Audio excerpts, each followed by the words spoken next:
कक्षा 6 की गणित की वर्कशीट नंबर 16 है बच्चों, पूर्णांकों का घटाओ। तो बच्चों पूर्णांकों को जोड़ना हमने पिछली वर्कशीट में सीखा। आज हम सीखेंगे पूर्णांकों को कैसे घटाया जाता है। जैसा कि हम जानते हैं, घटाना अर्थात हटाना। धनात्मक पूर्णांक में हम उसी तरह से घटाते हैं जैसा कि पूर्ण संख्याओं में घटाते हैं, परंतु कुछ पूर्णांकों में जहां घटाना संभव नहीं होता, हम योज्य प्रतिलोम का प्रयोग करते हैं। तो ध्यान से देखिए बच्चों, योज्य प्रतिलोम क्या होता है। योज्य प्रतिलोम हमें जब जोड़ते हैं तो वो उसको जीरो बना देता है।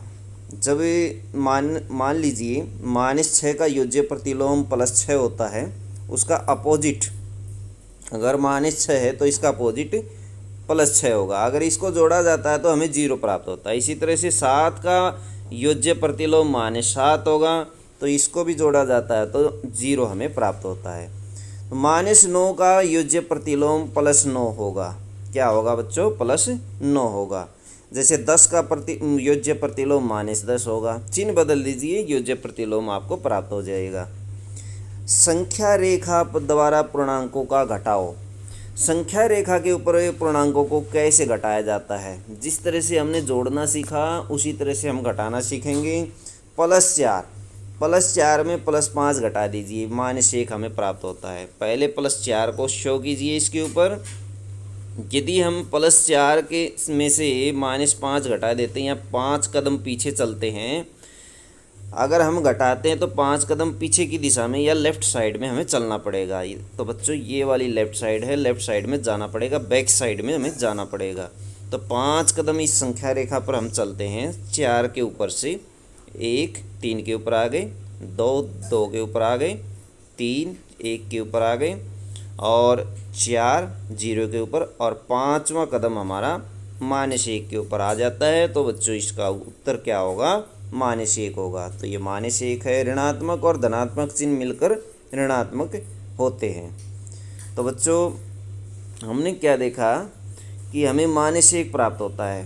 क्यों प्राप्त होता है? क्योंकि जो संख्या -5 है वो बड़ी है। 4 में से यदि 5 घटाया, छोटे में से बड़ा घटाया जाता है तो हमेशा माइनस का आंसर आता है।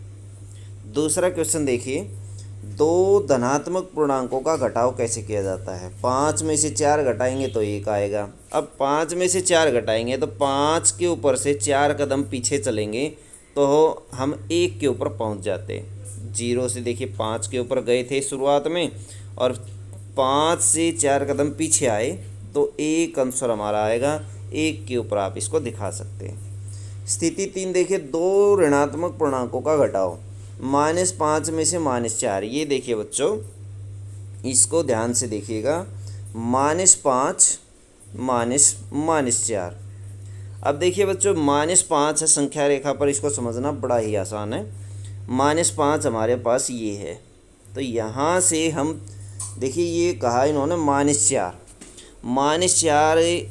-4 कदम हमें किस तरफ जाएंगे? पीछे जाएंगे। इसके कहने का मतलब है घटाएंगे तो पीछे जाएंगे। लेकिन इसको थोड़ा सा हल कर लीजिए। -5 -4। अब 2 माइनस जहाँ इकट्ठे हो जाते हैं तो माइनस माइनस प्लस हो जाता है। तो -5 + 4।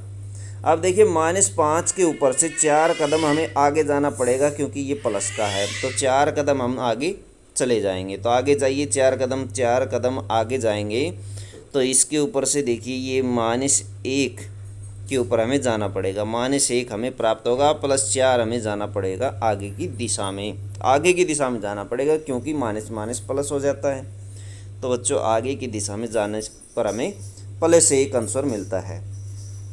ऋणात्मक और धनात्मक पूर्णांकों का घटाव। 4 में से -5 घटा दीजिए। -5 घटाएंगे उसी तरीके से माइनस माइनस प्लस हो जाएगा। तो बच्चों क्या होगा? 4 में जुड़ जाएगा 5, घटने की बजाय जुड़ जाएगा, और 4 और 5 9 आ जाएगा हमारा आंसर। यानी 9 के ऊपर हमें जाना पड़ेगा। पहले 0 से हम 4 के ऊपर गए थे और 4 से हम 5 कदम आगे गए तो हमें 9 प्राप्त हुआ। तो बच्चों इनको ध्यान से समझें। पूर्णांकों को जब 2 माइनस इकट्ठी हो जाती हैं तो माइनस माइनस प्लस हो जाता है। ये से समझें इसको। तो माइनस माइनस प्लस हो जाएगा। निम्न संख्याओं को हल करें। तो ये देखिए बच्चों, ये दिया गया है 8 माइनस 6। 8 में से 6 घटाइए तो हमें बच्चों 2 मिलेगा। तो 8 में देखिए बच्चों, संख्या रेखा पर समझिए इसको, ये है 0, 1 2 3 4 5 6 7 और 8।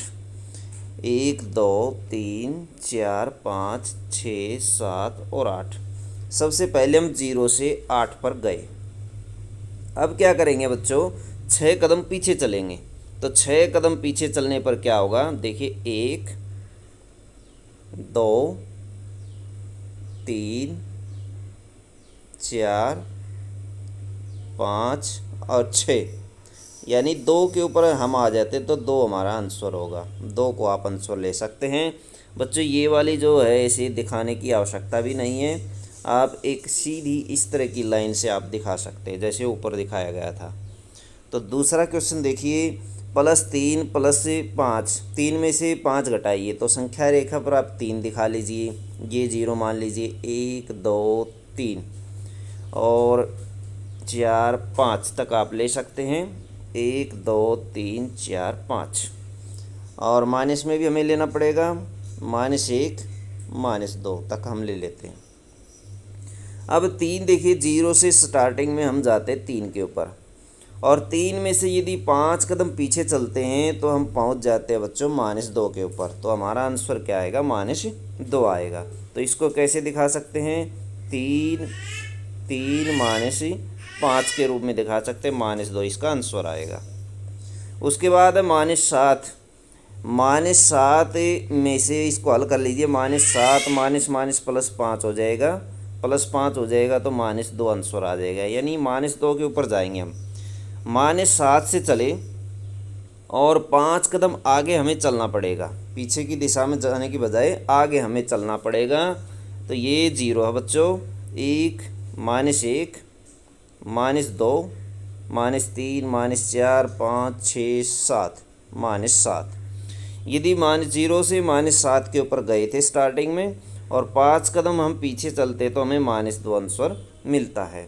तो ये हम चले गए इसके ऊपर, यहाँ पर दिखा सकते -2। नेक्स्ट है -3 में से -10 घटाएंगे तो -3 + 10 मिलेगा, जिससे हमें 7 आंसर मिलेगा। यानी -3 से हम 10 कदम पीछे चलेंगे, ये मान लीजिए 0 है, 1 2 3 ये -3 है, और 1 2 3 4 5 6 7 ये 7 है। तो 0 से स्टार्टिंग में गए कहाँ पर, 3 पर गए, और -3 से 10 कदम पीछे चले, आगे की दिशा में चले तो हमें 7 आंसर हमें प्राप्त हो जाता है बच्चों।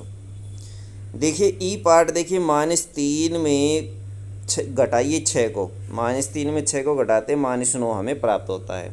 6 कदम किस दिशा में चले, बैक साइड में हम चले, यानी मान लीजिए ये 0 है, और 1 2 3 4 5 6 7 8 9 ये मान लीजिए -1 है बच्चों, ये -3 है, ये -9 है।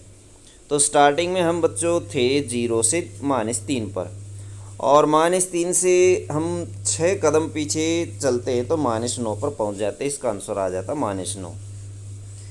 नेक्स्ट देखिए इसमें क्या है, -7 -4, -7 में से 4 कदम पीछे जाते हैं तो टोटल हमें मिल जाता -11। तो बच्चों 11 हमें लेने पड़ेंगे इसके अंदर, 0 से लेकर के 1 2 3 4 5 6 7 8 9 10 11। तो -11 के ऊपर पहुंच जाते हैं। ये स्टार्टिंग में कहाँ पर थे, 1 2 3 4 5 6 7 -7 के ऊपर थे, 0 से -7 और -7 से -11, इस तरह से आप दिखा सकते हैं इसको। नेक्स्ट समय 9 में से 5 घटा दीजिए, 9 + 5 आ जाएगा, 9 और 5 14। तो बच्चों 9 से हम कहाँ जाएंगे, 5 कदम आगे जाएंगे, तो ये मान लीजिए 0 है, 1 2 3 4 5 6 7 8 9 ये 9 है, 10 11 12 13 और 14। स्टार्टिंग में 0 से 9 पर गए और 9 से 14 पर चले जाएंगे, ये 14 है। लास्ट सम देखिए बच्चों इसका, 7 -+8 हो जाएगा, और ये हो जाएगा 15। 7 पे थे, 7 से 15 पे जाएंगे, 0 है बच्चों, 1 2 3 4 5 6 7, 2 4 6 7 8 9 10 11 12 13 14 15। तो कहाँ पर जाएंगे, स्टार्टिंग में 7 के ऊपर गए और फिर गए कहाँ पर, 15 के ऊपर चले गए। तो इस तरह से आप संख्या रेखा पर इनको दिखा सकते हैं। तो बच्चों ये थी आपकी मैथ की वर्कशीट। वीडियो अच्छी लगे तो लाइक करें, हमारे चैनल को सब्सक्राइब करें।